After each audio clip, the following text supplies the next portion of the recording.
Welcome to Get Yourself Optimized. I'm your host, Stephan Spencer, and it's my pleasure to invite on the show Joe McQuillen. After experiencing the devastating loss of his son, Christopher, Joe wrote the memoir, My Search for Christopher on the Other Side.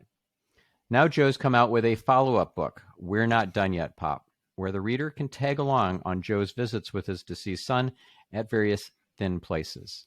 Joe, who is many years sober and a member of AA, sits on the board of In Balance Ranch Academy, a boarding school dedicated to helping troubled teens with addiction. Joe, it's such a pleasure to have you on the show. Stephan, thank you for having me on. I sure do appreciate it. So I'd love to start with basically, how did you get from a place of grief, loss, maybe even despair of losing your son to a place where you were galvanized and motivated to write an entire book about your experience, and now a follow-up book? And it was all three. And grief still continues to this day, Stephan. Anybody who said that time heals all wounds hasn't lost a child. I mean, that's just it's a constant companion. Over the years, you've acquired tools. I've acquired tools to cope and deal with the grief, but the grief's just part of your life now. So let's go back to the beginning, which is what happened. My son was a 21-year-old college student, a bit of a wild hair, my boy, and he was home for Christmas break. And in January 2016, a dozen of his friends who were also home for school decided to go up to a buddy's lake house in Lake Buell, about an hour and a half north of the North Shore of Chicago, to celebrate their last Saturday night and kick up their heels, have a little fun, and that's what they did. They went to a local pub, shot some pool, a dozen of them, and they all went back to this kid Scotty's parents' lake house on Beulah. Party continued. 3:00 in the morning. Chris and three friends wandered outside, saw a boathouse, and did what a lot of 21-year-old boys would do. It's like, what's this next adventure? And it was a perfect storm, unfortunately, Stephan. They had a snoot full of alcohol. They had layered clothing. They had unlaced Timberland boots. A lake with partially frozen in January in a Wisconsin winter. And four boys jumped in a 3-man canoe and paddled out, and none of them made it back. I got a call. I was waiting for Chris to come home. I grew up in Buffalo, and we were big Buffalo Bills fans, and we were going to watch the game together the next day before he was getting ready to go to school, and him and his brother and I. And I got a call from the kid who owned the lake house, or a text that said, Mr. McHugh, Chris and 3 friends are missing. So I jumped in my Jeep, headed up north, expecting to find him with a co-ed in somebody else's lake house or in a boathouse, sleeping off a hangover, whatever. And halfway up, I got a call from the uncle who said it was no longer a search, but a recovery. All 4 boys had drowned, and you go into shock, and I remember that day like it was yesterday. I mean, I'm looking out my window in my office, and this office used to be Christopher's bedroom, and at my home office. And I can see, looking out when I pulled into that house, looking through the great room at this huge, expansive picture window on the lake with emergency boats and flashing lights and divers and pockets of people in the house, parents in one corner, the kids who'd spent the night in the other corner, all weeping, crying, heartbroken for their lost friends. I was completely shocked. But one thing did kick in before I even pulled into that house. Was 16 years before, I had seen a medium on kind of a whim, and the reading was interesting, but at best interesting. And I was getting ready to finish up, and she said, "But your dad's here." And my dad had passed away, and this is in 2000, passed away in 88. She said, "Your dad's here, and he's holding a caboose, and he's telling you railroad." Now, if you look behind on that bookcase is a railroad lantern. My dad spent 40 years on the railroad. We were a railroad family. Every boy in the family worked in college on the railroad. I stayed on as a brakeman. When Dad was a yardmaster, I would go to the yardmaster tower with him when I was a little kid and spend the night, sleeping on a caboose futon, before futons were futons. So we were a railroad family. So that message that didn't include the answers to the universe and didn't include the numbers for the lottery. Just told me my old man was somewhere, and he reached out and told me he was somewhere, and that was it. And I filed that away. And 16 years later, now you got to remember, this was in 2000, before Google searches and Facebook, and my old man was just a regular guy. He wasn't very special to me and my family, but noteworthy. If you looked up today, you couldn't figure out what he did for a living. And so this was, was a pretty impressive event that I didn't use until finishing up that drive to Wisconsin. I thought, wait a minute, if Chris is gone and my old man is somewhere, then Chris is with him. That's how the family rolls. We're a tribe, big Irish Catholic family. That's how we roll. So that itself, Stephan, is when I decided I needed to start a search. I needed to find out what was next, right? Where was he? Can I connect? And remember, I'd been a car dealer for many years. I mean, I'm not a naive guy. Look at me. I mean, a brush cut, broken nose. I don't look like a guy that's going to have candles and sage and chakra charts, but that's exactly what I do, because I'm also a guy that likes to cut the edge and get the advantage. So I figured, wait a minute, let's find out if this, I didn't even know the term metaphysical, if this metaphysical stuff was real. Let's delve into it. And if it's not, Stephan, let's cross it off the list, right? I got a lot of help from Bob Olson's book. He was an investigator in L.A. who wrote a book, as a skeptic and ended up being a convert. And that began my search. I reached, pardon me, Bob Olson. Hold on, I'll tell you. It's like Answers from the Other Side, but I'll tell you, and it's well worth looking up. So I'll pull that up for you. So that book was Answers About the Afterlife. Is that the one? That's the one. Yeah. Okay. And it's an outstanding book, and it gave you a lot of good answers, and it also answered some questions I had about soul versus spirit. So very insightful book. So I read that. I read Bridging Both Realms. I read everything I could get my hands on, Stephan, and I showed up at spirit circles. I showed up at presentations of mediums. I reached out the next day after his drowning. I reached out to that same medium. Her name is Nancy Myers, and she is she's a medium out of she was here in the Midwest, but she had relocated to Arizona, and I ran her down, and she's in Surprise, Arizona. And I saw her a couple of years ago in person again for the first time in many years. And she told me things about the accident that I didn't know until I got the police report, until I got the coroner's report. She told me how it happened. She told me his state of mind. She told me a lot of things, and it was an incredible event. And I had another session with her, a few weeks later, and then I got greedy, and I wanted to look into. I believe now. I'm a believer, right? But I wanted to look in the eyes of somebody who's seeing and talking to my son. So, unbeknownst to me, I went to a web page that had reviews, critical reviews of evidentiary mediums, according to your location. And I found this guy, Andrew Anderson, about 40 minutes from my house in the western suburbs of Chicago. And it's funny, it wasn't until I was finishing up the second book and I went back to that webpage that I realized that webpage was actually by Bob Olson, the guy whose book really helped me get on the path. But there's no coincidences, Coincidence is God showing off, right? There's no coincidences. Mm-hmm. So I went and I booked a time with this guy, Andrew Anderson.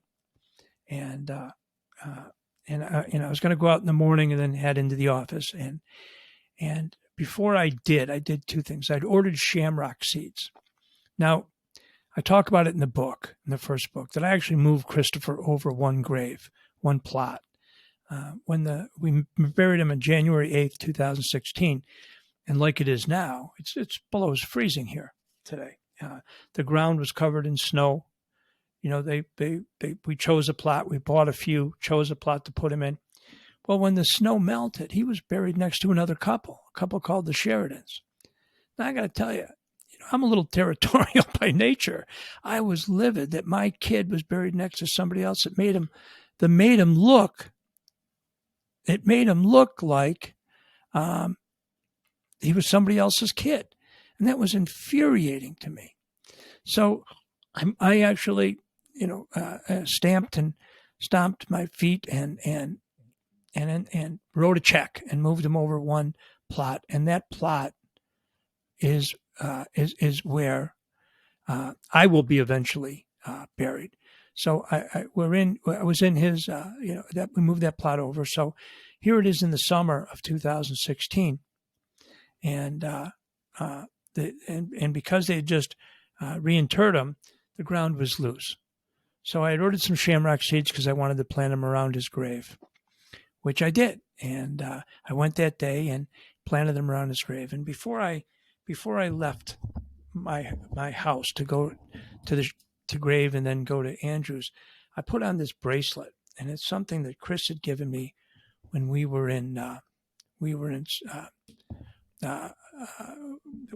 Disney World, and it's a leather bracelet, and it says Dad on it, and it's got Goofy on the clasp, which could be an indication to anybody talking in your audience, and so I put that on, and like I did here, I went and saw Andrew. I had it under my sleeve, and so before I got to Andrew, I had put that on. I stopped at the grave, put the shamrock seeds, then I talked to Chris a little bit, and then headed out to see Andrew.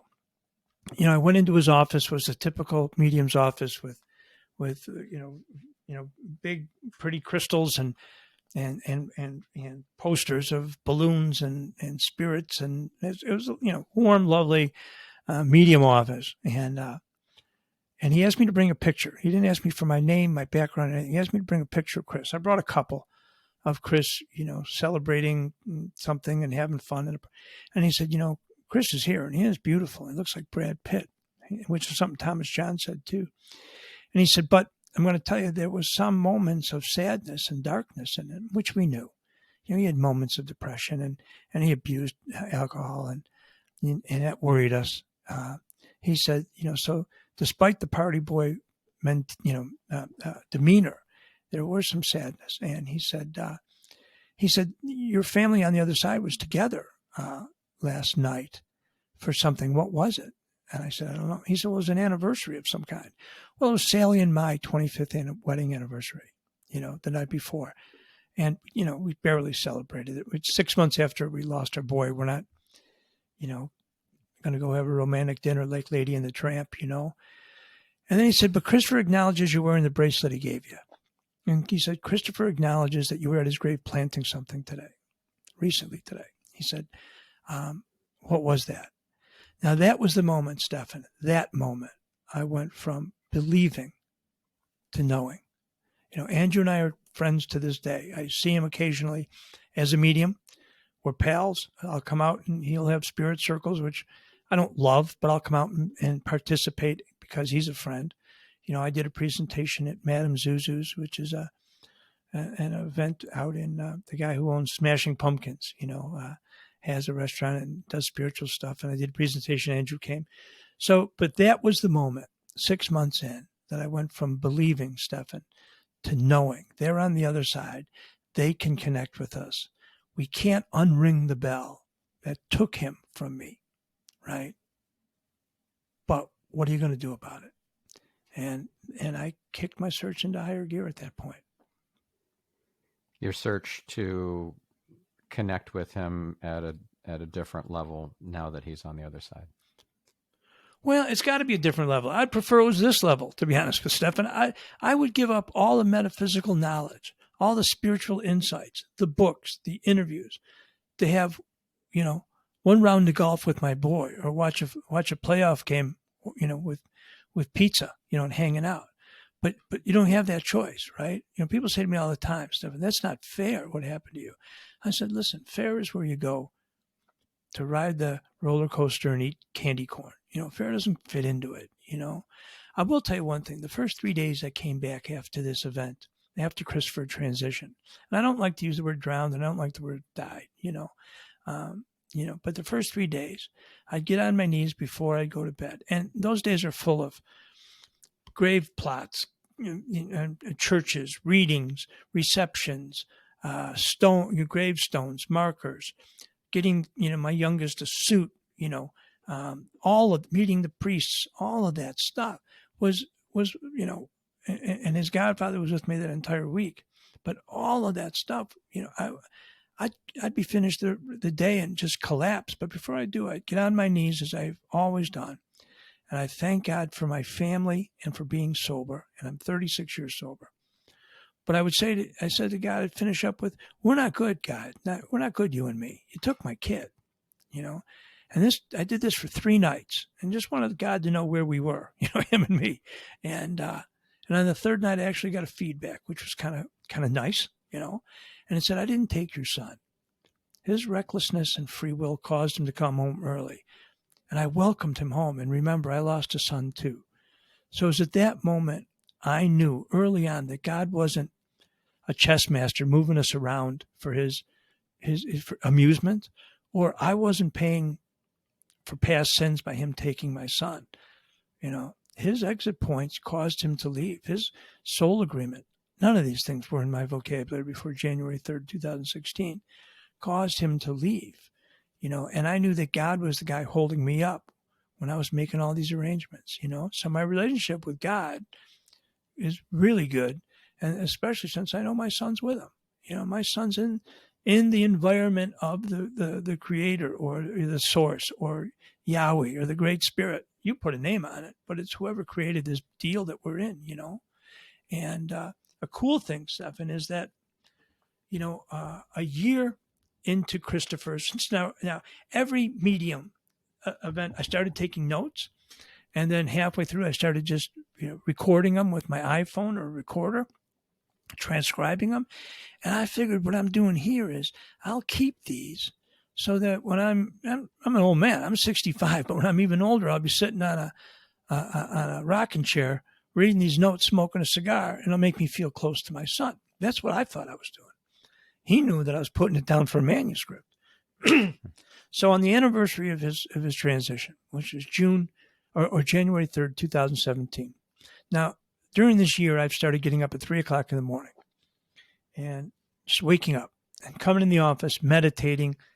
I've learned to align my chakras, raise my consciousness, listen to guided meditation, burn sage, candles, meditate on his picture, all the things that you wouldn't think a guy that looks like me would do.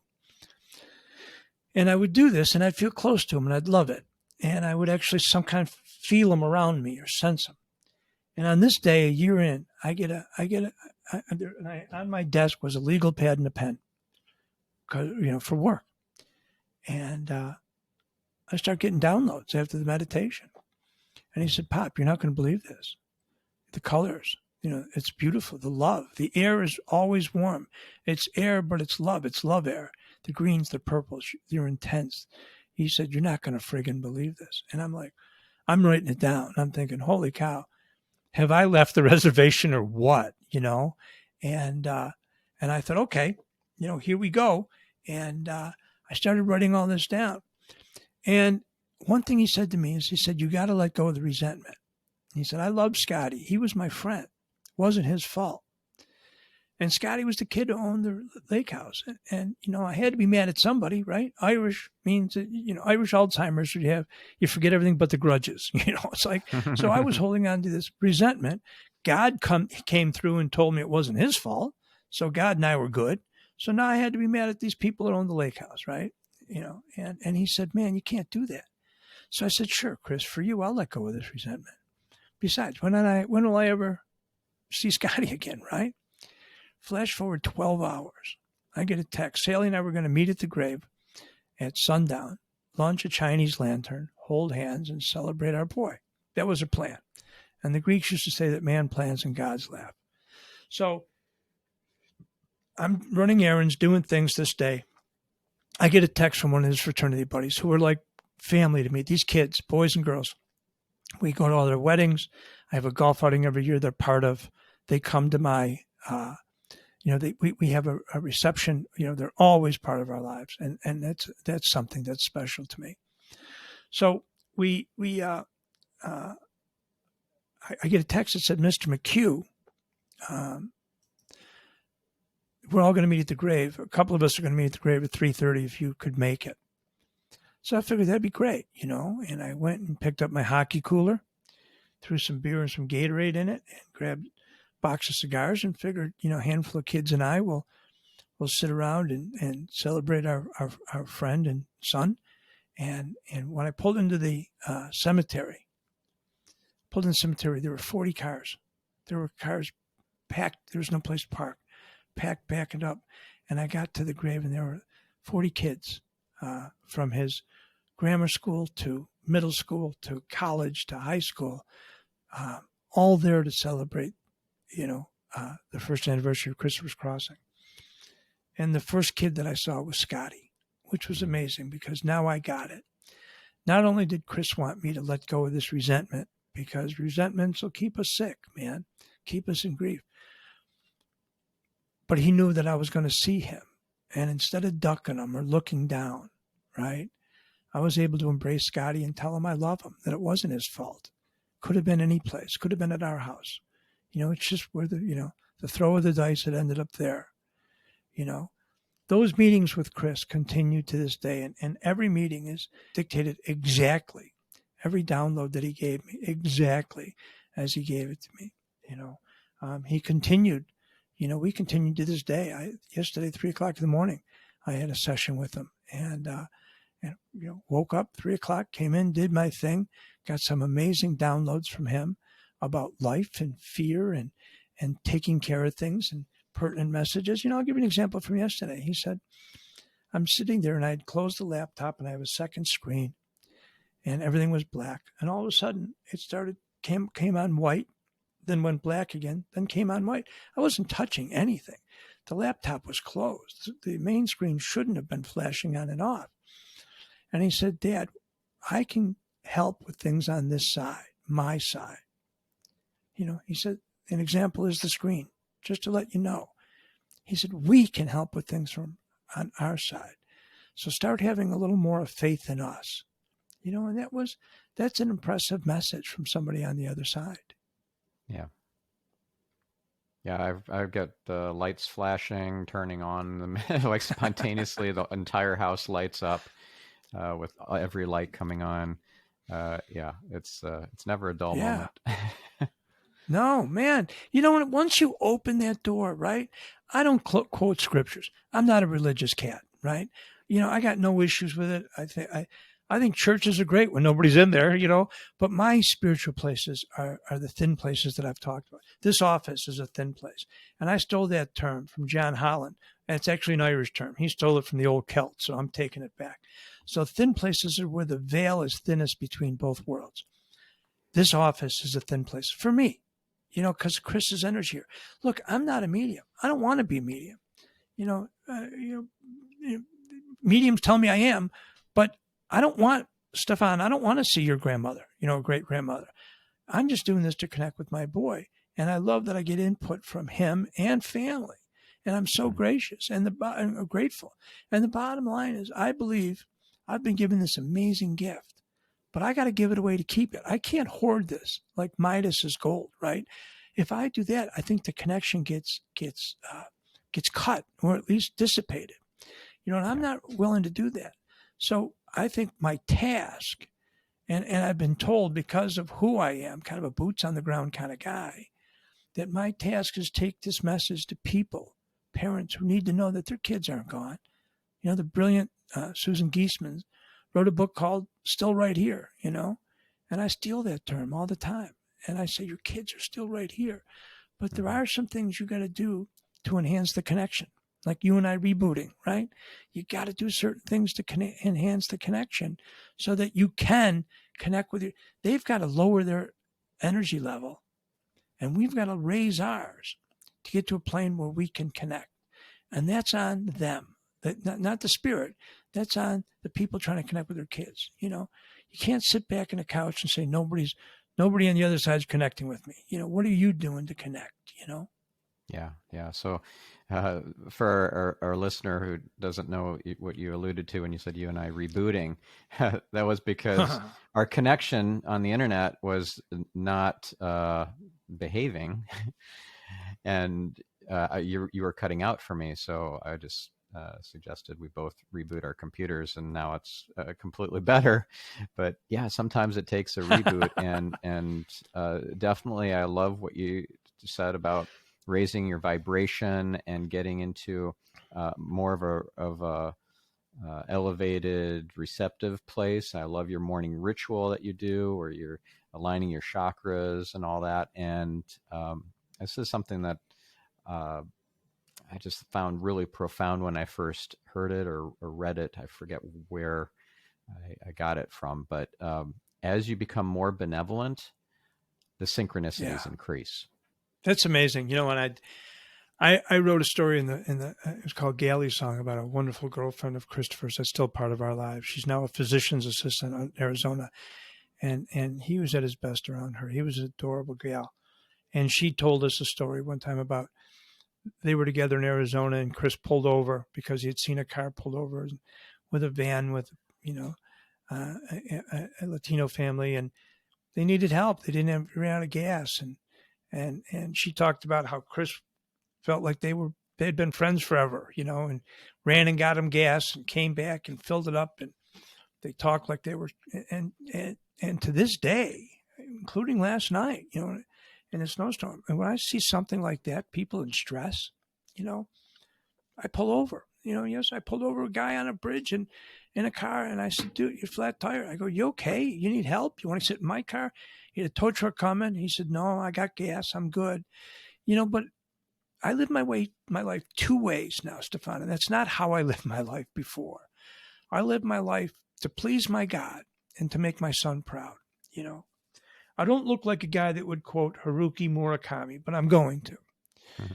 And he said, once the storm is over, you won't remember how you made it through, how you managed to survive. You won't even be sure, in fact, whether the storm is really over. But one thing is certain. When you come out of the storm, you won't be the same person who walked in. That's what storms are all about. I'm not the same person I was prior to January 3rd, 2016. I wouldn't have stopped on the bridge to help that guy. I wouldn't do the things I do to make my son proud, but I do them, and a little bit of it's self-serving. It helps the connection. And the truth of the matter is, through all the research, we're going to have a life review. I got some catching up to do, bro, to get the good side going, Well, I want to share something about that. We're entering a different time. My understanding about this is that in this era, this evolution of humanity, of all of us, that we can shed or release karma and these karmic debts and things that weigh us down that go back lifetimes. They don't need to continue to weigh us down. They don't need to be repaid, because there's another way. Yes, the law of cause and effect is very real. It is universal. Karma is real. But there's also something called the violet flame. And the keeper of the violet flame is Saint Germain. And if you have this intention to release karma and a request, right, asking it is given, right? So if you feel like, I don't deserve to be in the light, or I don't deserve all the good fortune and so forth, well, then you're not going to get it. You're sabotaging yourself. We are our own worst critic. We are the last to forgive ourselves usually. So if you just embrace this violet flame, just as if it's a coat that you're wearing, and that you don't need to pay off these debts, like that's the old energy that was appropriate for that time, and now we're entering a new age. I think that will feel very freeing for you. Great. I love that. That's great. I wrote down, I'm going to research violet flame right after I hang up with you, because I need stuff for book 3. When I was finishing up, wonderful. When I was finishing up the first book, and I was really proud of it, and I'm proud of both books, but they're both available on Amazon, and there's a webpage at joemcquillen.net, and my email is jbmcquillen@gmail.com if you want to reach out. You've lost somebody, you need to talk, you need to email, let's connect, That's kind of what I'm supposed to do this last lap around the track, And, I was finishing up the first book and I was proud of it. And Chris told me he wanted me to finish it by Father's Day of 2018. And so I had the manuscript done by then. But as I got to the end, I was feeling melancholy, great term, right? Old school term. I was feeling melancholy that maybe this connection was going to diminish when this project was over, right? And I was feeling a little sad. And Chris came through and said, we're not done yet, Pop. We're going to do this until you cross over. And that is what obviously the title of the second book, but it also inspired me to know this is now my life path, right? This is what I'm supposed to do on this last lap around. Now, you got to understand, I have a wonderful life, Stephan. I live a life beyond my wildest dreams. I've been fortunate and successful in business. I've got a wonderful family, extended, wonderful McQuillens and my kids and beautiful therapist wife whose first book is about to be edited, and two other kids on this side, and just I've been given much more than I, certainly earned. I'm grateful for it. But if time came where God said, time to go, pal, I don't fear death. I know what's on the other side. And I know I get to spend it with my son, Christopher, because he told me. So if it's time to go, I'm good. I'm not ready to go. I got work to do on this side still. But if I got caught, if all of a sudden the message comes through, you're pitching tomorrow on the other side, let's warm up. We're going. My sister, who was Christopher's godmother, an amazing woman, one of my favorite people in the whole world. She transitioned in February 6, 2019. And she adored my boy and she adored me, and really close. And I was with her the week before she transitioned. She had cancer. And just this vibrant, wonderful woman. And she finally said, I'm done. I tried all the treatments. I did it. I fought it for a few years, 3-4 years. I'm done. Here's how I'm going out. I mean, she even planned her own funeral and reception. That's how cool this gal was. I'll be in her house next week in Florida and writing. And I adore her. And she said to me, and she had given me so much during life, support, love. When after Christopher transitioned, I'd go there and I'd just look at her and say, I miss her, Marcia. And she would say, I know, honey. That's all. I'd fly. I'd drive 1,000 miles to hear her, I know, honey. And that was enough. And before she transitioned, I was with her and she said, honey, you gave me the greatest gift. I read your book and I'm not afraid to die. Now, a year later on my birthday, I went and saw Joel Nicole, this wonderful medium in the west suburbs. And she said, Chris is here, of course. She said, but also there's a woman here with round glasses, very pretty, smart, funny. She has the title of aunt, mother, sister. And I said, well, she was godmother to Chris and kind of a mom to me and Christopher's aunt and my sister. She goes, yeah. Well, she said, did she call you Joey? I go, yeah, she called me Joey. She said, Joey, honey, thanks for giving me the greatest gift. I mean, every once in a while, even guys like me need reinforcement that this is all real. It's all a rice paper wall away. Those are it. When before Marcia transitioned, Christopher came to me and said, I'm going to be there when Marcia transitions, Dad. I promise. You don't have to worry about that. Yeah. And the day after she did, he came through and said, look, we were all there. Me, Jerry, Billy, Pat, Diane. We were all Bobby. We were all there when which were my siblings on the other side. She said, we were all there when Marcia transitioned, and we welcomed her. He said, but then she had to go away somewhere. And when she came, like a spa, he said, and when she came back, she was younger than when I was a kid. It took me a little while to figure this out, not being the sharpest knife in the drawer, that when she transitioned, the cancer stayed with her body on this side, but the trauma crossed with her spirit. So she joined the family and then had to go somewhere. What a wonderful term. What gal doesn't want to go to a spa, right? What a wonderful term. She went to a spa and basically to deal with the trauma that crossed with her. Then she came back. She was younger. The trauma was gone and she was able to, join in the soul family, and my belief and kind of what I've been shown is that when we see, and I've only seen Chris twice in meditation, twice in 6 years. I'm working on that. I know it's my end. I hear him. I smell him. I know when he's here. I feel him a tingle in the back of my neck. But and I feel it's a gift that I've given twice, been able to see him in meditation. And so I know that when we see them, they're in their prime. Chris is a 21-year-old boy and will always appear that way to me. My prime, believe it or not, I'm a much better guy at 65 than I was at 25, right? My prime is now. Marcia's prime, when she was, young, maybe after just finished raising her kids in the 40s and vibrant, and that's how she presents. So so when your age grandma transitions, when you see her, you're not going to see her as that old and frail woman. You're going to see her when she was in her prime. And what a gift that is, what a bargain. Yeah, he and tells so me, many people, they focus on the person's last days or last minutes, or the type of transition death it was, instead of the person's life and legacy. Like, so much focus on Lady Diana's car accident in the tunnel, and not enough on who she was as a person and the legacy that she left. So yeah, very important. And I'm guilty of that.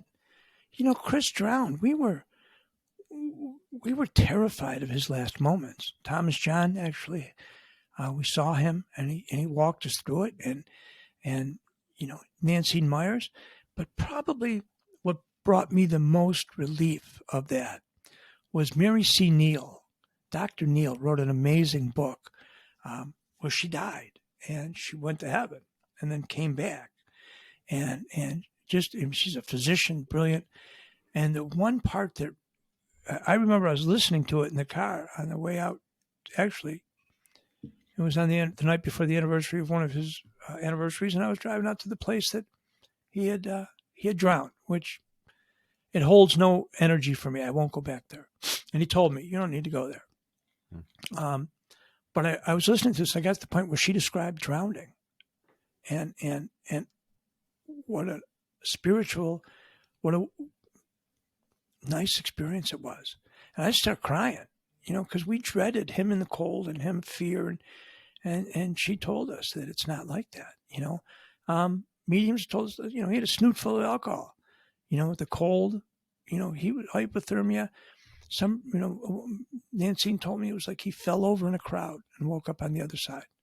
He went to sleep, and that brought us a lot of comfort and reassurance. Nobody wants to think of those last days, but he's told me to let go of that. He goes, that didn't matter.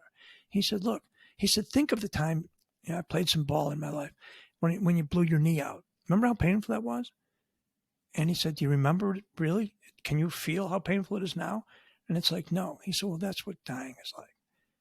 That's what transitioning is like. Of course, what the memory looks like, but you don't really feel that impact anymore. He said, it's like watching so you don't feel that. It's like watching your movie, and so sure. I mean, I'm still, I'm going to get some gel injected in my knee from surgery from 50 years ago, 45 years ago. But the bottom line is, I don't really remember the pain from then. And that's what he's telling me. However you go, let the parents know we don't remember that, and they're in, the term that keeps coming up is bliss. Their side is bliss. He once said, Dad, your side's like football camp. It's great. You're with your friends, you're competing, but it's hard and it's injury, and you're in hot, you're in the cold tub and you're icing and everything hurts. He said, but it's still great. He said, that's your life, your world. He said, my side's like a beach bungalow in Maui. He said, they're both good. Mine's better. Yeah. Well, it's home. That's home. It's all home. of us. Yeah. I recently learned the meaning of apocalypse. I always thought it was like the end of the world, but it's from the Greek apocalypsis, which means thinning of the veils. I did not know that. I'm getting more out of this interview than you are, buddy. I'm going to write that down too. Something else I wanted to share with you that showed up for me was February 6th. That's Yeah. Marcia's death anniversary. That's an important day Yeah. to Yeah. light a candle and pray for Yeah. her soul's elevation. Every single prayer is heard. Every prayer. Yeah. Now, not every prayer Yeah. is answered in the way that we want. So we Right. mistakenly think that, some of our prayers aren't being heard. Every prayer is heard. So if you pray for her soul's elevation on her death anniversary, that's especially powerful and impactful. And my advice would be to do that for all your loved ones. I Every think death that's amazing. anniversary on Chris told me your one time calendar. on the anniversary. Yeah. He told me once, he said, I'm moving up a level. And I got a little worried, how does it affect me? And he said, look, Dad, it's like me calling you from Tucson or LA. The connection's the same. It doesn't matter. So my level, me going up in soul levels, isn't going to change our connection, and that's good to know, and I agree with you. I believe God answers all our prayers. Yes, no, and you're not ready yet. Doesn't mean we get everything we want, but they're all answered. Right. Yeah. The way I pray, this is how I endeavor to pray. Besides just conversing with the Creator, it's also asking for the things that will empower me to bring those things into my life, to manifest those into my life. So, for example, rather than winning the lottery or something, I ask for more desire to grow my tribe of followers and grow my reach and impact. I pray for more certainty. I pray for more wisdom. When King Solomon was given a gift from God, he was told that he could have anything. God said, pick whatever you want. You've been really good, right? and what he asked for was wisdom. And because that's what he asked for, instead of riches and all this sort of stuff, God said, you know what, that was the most amazing thing that you asked for, and therefore you're going to get everything else too. Yeah, good deal. I want to remember that when somebody asks me. I have this thing. Because I do. I pray for abundance, but then part of that is I have a responsibility then to be a good guy with it. I've got to help others. I've got to do what I can to get Christopher's message across. So, but I always make sure that I'm not going to be the guy at the pearly gates with St. Peter's got his arm around him saying, "Dude, why didn't you ask?" So I'm going to ask and let God decide what I need, And so far, he hasn't dropped me on my head, So far, people say, how can you say you've had this amazing life, this wonderful life? Because I have. And this horrible event, there was a book called The Shack. I'm sure you've read it. And it actually turned out to be a pretty good movie, too. I'm actually about to watch it. I get a lot of guidance. It's a good movie. And that was one that just like, there's this thing called shufflemancy. How's that? So bibliomancy is when you open a book and it's just exactly the thing that you needed to read right at that moment. Yes. That's not an accident. That's not random. So that's called bibliomancy, right. Especially if you do it with intention, right? You connect, you ask, show me what I need to see. Well, shufflemancy happens when you're on, let's say, social media or you're on Netflix or whatever, and the thing that is presented to you that kind of just pops off the page. It's like the recommendation engine or the algorithm is presenting this to you. And for me, it was The Shack, which I'd never heard of.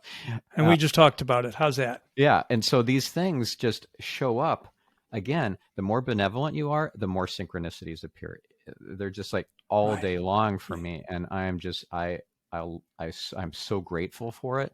And I recognize the responsibility that comes with it because I'm meant to take action. Yes, you got to give it away to keep it, Stephan. Yes, and there's the line was. It's just important not to say, "Well, I'm going to go do good works," but I'm going to deliver God's miracles. really important. Yeah, that Yeah. distinction. Yeah, go Yeah. ahead. What were you just going to say? So he in this book and in the movie, and you're going to love the movie. I love the movie. God and takes different forms. God the Father takes different forms. And in this place, he's an African American woman, kind of your aunt who was cooking and wise and loving. And it was a man who lost his daughter in a terrible way. And she said to him, "Just because I work incredible good out of unspeakable tragedies doesn't mean I orchestrate the tragedies." Mm, So the unspeakable good is what we're doing here, Stephan. yeah. The unspeakable tragedy was my losing my son, and a lot of people that out there losing their kids or loved ones or parents or spouses. Those are unspeakable tragedies. But good's got to come from that. And that's what I feel my responsibility. And I'm giving this a crazy gift because of that. And it's a good trade for me. Not losing him. Losing him was a bad trade. But what I do with that final result is what matters. It's Right. what matters to me. And I invariably think, in all humility, what matters to the world. I think these books will be helping people. And I've been told this by a wonderful medium, Tony Russo, long after I've transitioned. Mm-hmm. I'm not going to get the payday of those books. That's just fine. I'm okay. But when I go on Google and read the reviews where people talk about, I finally felt hope after reading your book. My life changed after reading your book. I was able to embrace spirituality and find my son after reading your book.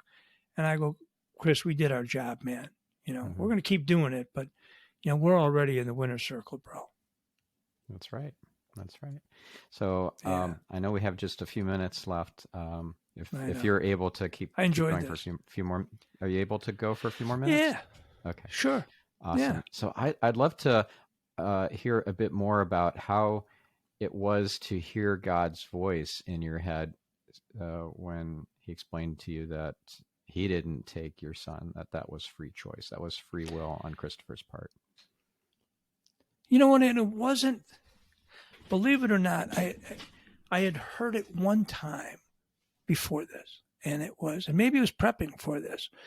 I was driving down the street in the morning, going to an AA meeting, and there was some knuckleheaded woman in summer, walking her dogs in the middle of the street, sidewalks on both sides. And my instinct was to curse her, right? I didn't do it. And I got a message that said, "Come on, man, you're better than this. I've taught you better than this." And I was like, oh, okay. So when this message came after Christopher had transitioned, it was a really loving message, and it was kind of like feedback if you're listening in headphones, right? That's the same way Christopher comes through, and it was clear as a bell, and that was it, right? There was no other distractions, no trumpets, no angels, just a message, from the higher power, saying, realign how you're perceiving all of this, and there was such a warm sense of love that went with it that I didn't feel reprimanded, right? I didn't feel in any way judged. I felt loved, and it really impacted how I went forward after that. I knew that he wasn't the adversary. He wasn't the protagonist in this story. I knew that he was the guy to this day that I call on when I need help. I call on Chris too. And, I'll take any advantage I can get. Right. But it was a game changer. It was a life changer for me, Stephan. It really was. Do you talk to God every day? All the time. Yeah. All the time. All the time. And prayers, they say prayer is talking to God, meditating is listening, it's just taking, I can't tell you the importance. I mean, look at me. I'm a personality, ADD, I just fill the days with energy and effort, So when people say, I can't meditate, I say BS. If I can, anybody can, and that time is so pure, And you do, you leave yourself. You're entranced, and and and what that does is reinforce that not only is there another side that's better than this side, but they care about us. They take us into into their hearts, right? It's just comforting and loving. So knock it off. Knock off the BS. Find a thin place. Mine's at 3:00 in the morning, guys.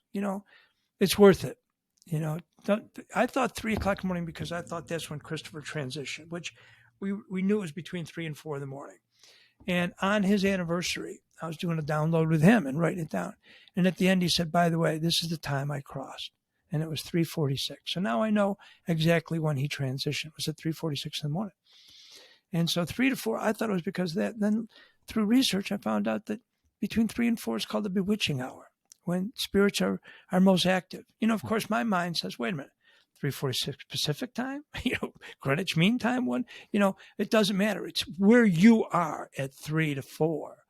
So if you're really trying to connect, get out of bed, make an effort, right? Mm-hmm. If it doesn't work, we'll refund all your misery. Yeah. But, if you can't just talk about wanting to connect. I'm going to Florida and I can't wait. I'm going to Casadega, which is like a lily dale that offshoot in Tampa. I'm going to go there for a day, maybe 2. I don't know, but I'm now a seeker, of all things spiritual, metaphysical, and none of this is New Age. I laugh at New Age, right? What was it? Rumi, the 13th century poet, said, goodbyes are for those who love with their eyes. For those who love with their heart and soul, there's no such thing as separation. 13th Beautiful. Century. So what is New Age about it? Right? It's not new. It's just new to me, Right. So get over yourself. This stuff has been part of the world since inception. It's just a personal discovery for me. Beautiful. Another thing I'll leave us with, and our listener, is that there's the bewitching hour, as you said, but there's also a very auspicious time to receive dreams.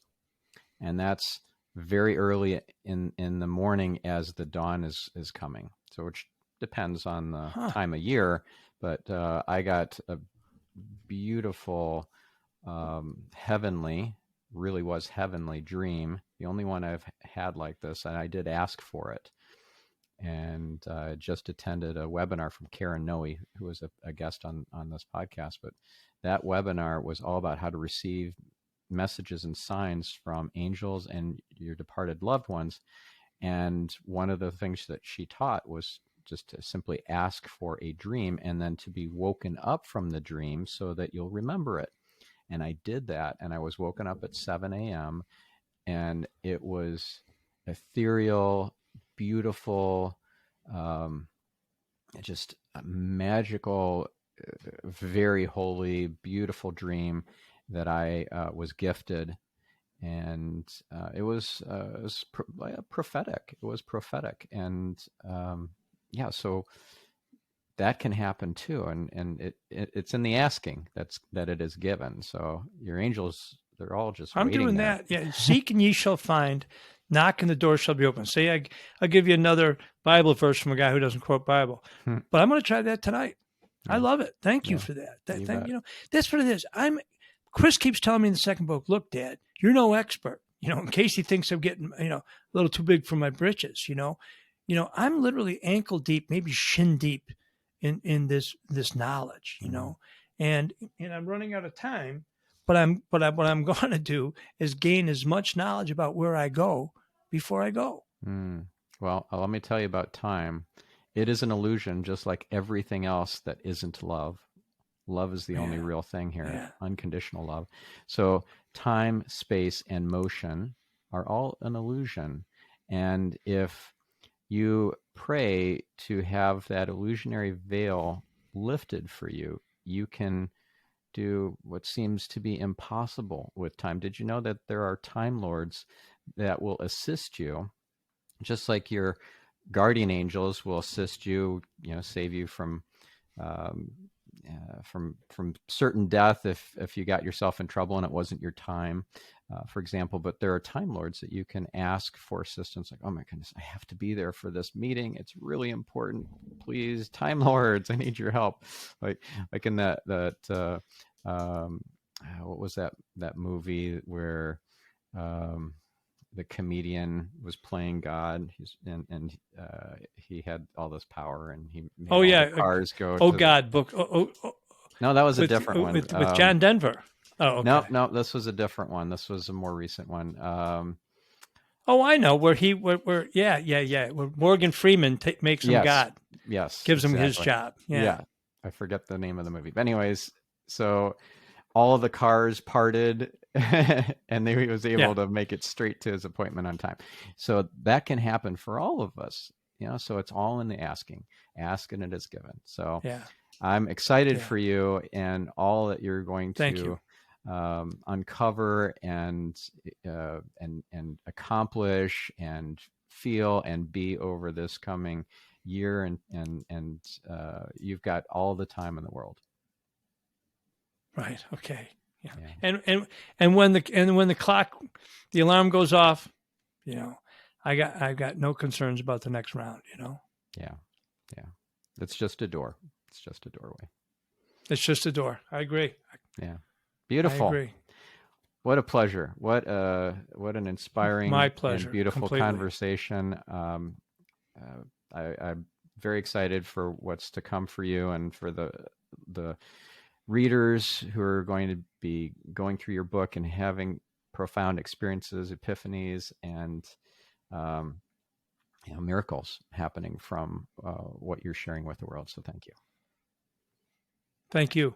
And thank you, listener. And now get out there and do some good in the world. Reveal some light. We'll catch you in the next episode. I'm your host, Stephan Spencer, signing off.